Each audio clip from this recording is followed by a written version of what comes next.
Bismillahirrahmanirrahim.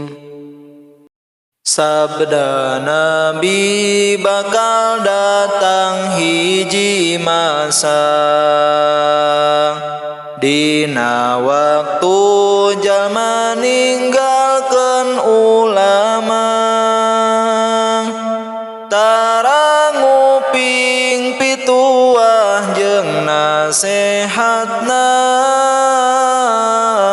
tilu perkara siksa keur eta jalma. Hiji dicabut berkah dina usaha, ngarasa bagja padahal eta siksa, tara solat anu jadi dadasarna,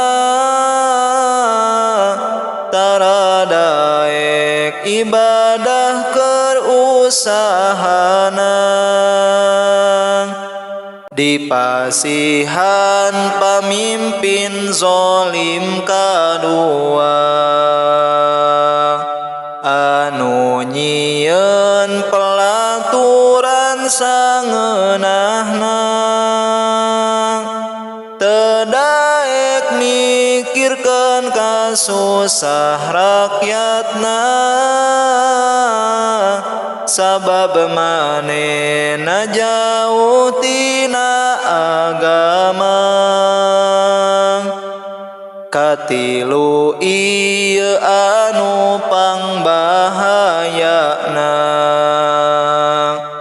manehna teu mawa iman pas maotna, padahal iman Islam amal solehna,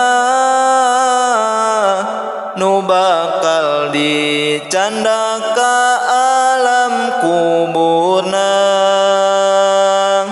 nu jadi sabab salamet akhiratna.